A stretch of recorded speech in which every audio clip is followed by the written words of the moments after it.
So here I have my single pointed dart sample already cut out on the fabric. So when you cut it out, you're just using one layer of fabric, and I picked one with the star print, so this is considered the right side of my fabric. This is the wrong side. So at this point, it's already cut out on the cutting line, and now I'm ready to begin step number one.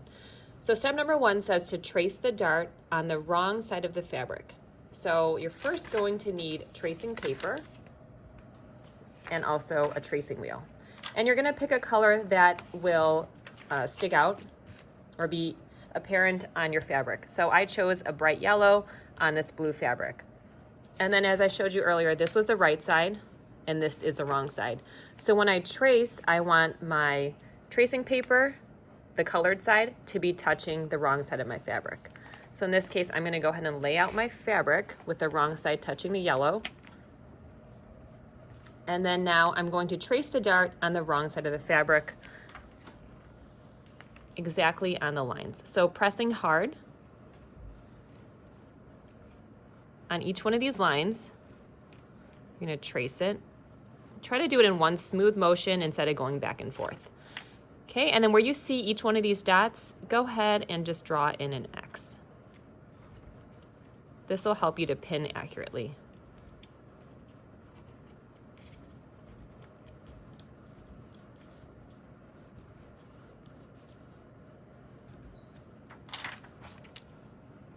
Okay, so now we're going to turn this around and you can see where my dart is. If it's not showing up, you might want to try a new sheet of tracing paper that might show up a little bit better. Okay, so we're ready to move on to the next step. All right, so now we can unpin this from the paper, and then I'll keep my directions here so we can refer to them. Okay, so it says to fold on the solid line. Here's the solid line here. I'm gonna show you first on the paper, and then I'm gonna do it on my fabric. So you're gonna fold it on the solid line. When you do this, you wanna have right sides together. So I'll fold it this way so we can actually still see my directions. Okay, then you're going to match and pin at the dots. So the reason why we put the X on the dots is so that we can pierce it through the first X, double check that it comes out the other X, and if it doesn't, you just readjust your pins. And then pin this way towards this folded edge. Pin through that X, should come out the other X, and then the pin goes this way as well, towards the folded edge. Okay, this one, because it's just coming right off the fabric, I'm just gonna put a pin in line with where that X is, or where that dot is, so I know exactly where my stitching needs to end. And then you could put in 2 more pins along the stitching line. So that's where the dash line is. I'm gonna put a pin in where this line is. Should come out the other side of the line and pierce that pin through. And I'll do one down here as well. Okay, the reason why you have a lot of pins in here is because you don't want this to shift as you're sewing. You want it to be sewn exactly on that trace line. Okay, so it looks like this. Now we're gonna go ahead and do the same thing to my fabric. So folding it where the solid line was.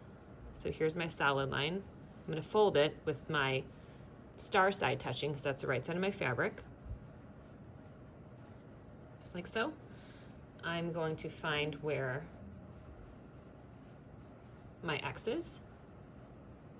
You can see the X here. Pierce it through the X. Should come out the other X, which it does. And I'm gonna put my pin in through the fabric again.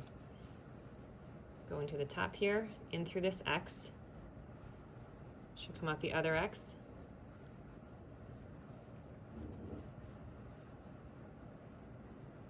Okay, and then here is where this dart ends.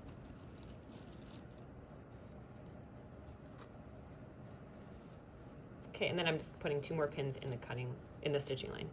So in through this line, out through the back. It's always very important that you're checking the back to make sure that you've lined it up correctly.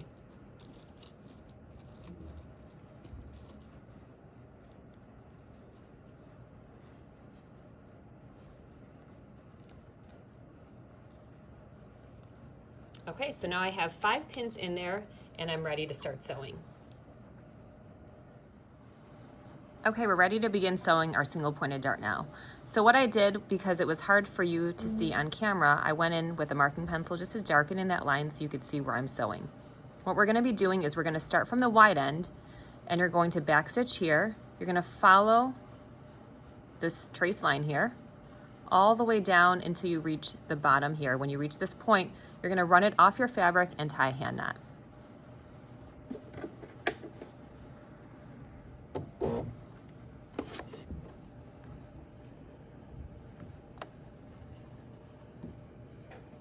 Okay, so when you position it into your machine, just make sure that the center edging of your presser foot is lined up with that trace line. Start at the top of your fabric,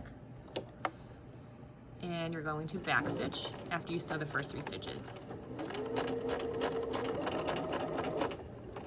Okay, remove the pins as you go.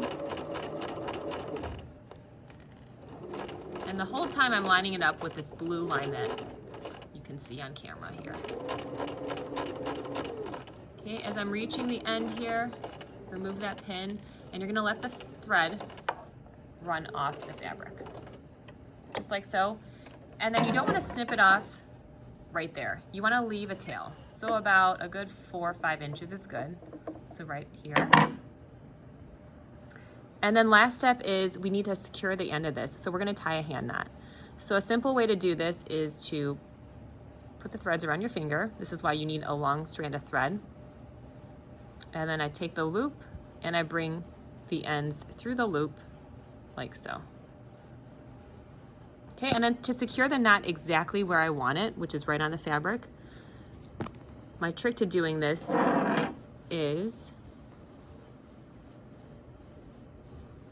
to put on a flat surface and then take a pin and then put the pin where you want the knot to collect around. So I have my pin point at the center of that circle and I pull and the thread all collects around where my pin is. And that way you ensure that the knot is exactly where you want it to be. Usually 1 knot is not super secure, so I'm gonna do 2. So I'll wrap it around my fingers again, bring the end through the loop, like so, and then without pulling that loop at all, place it on a flat surface, put your pin point where you want your threads to collect, and pull. And this new knot should go right on top of that previous one. Okay, once your knot's in there, you can cut the threads close to the fabric. Cut it on both ends. So there you go. So you have a backstitch at the top, sewn right along the line, hand knot at the bottom.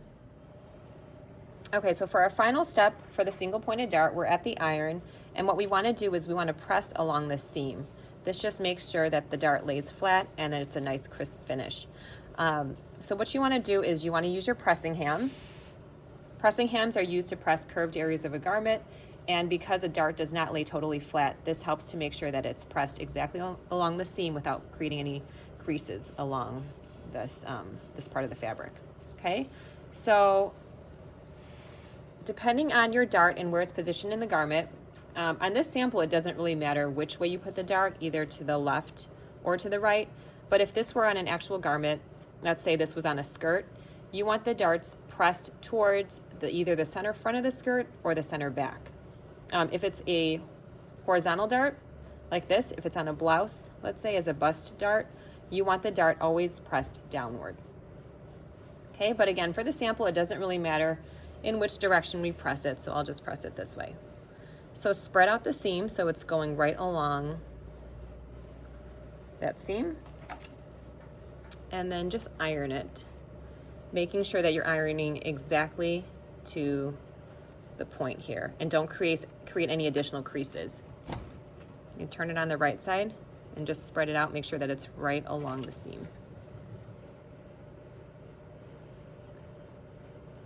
And notice how I have this curved up a little bit. You don't want it flat because then it's going to create a crease where there's not supposed to be a crease. Okay, so that dart is now nicely pressed to the side, right along the seam.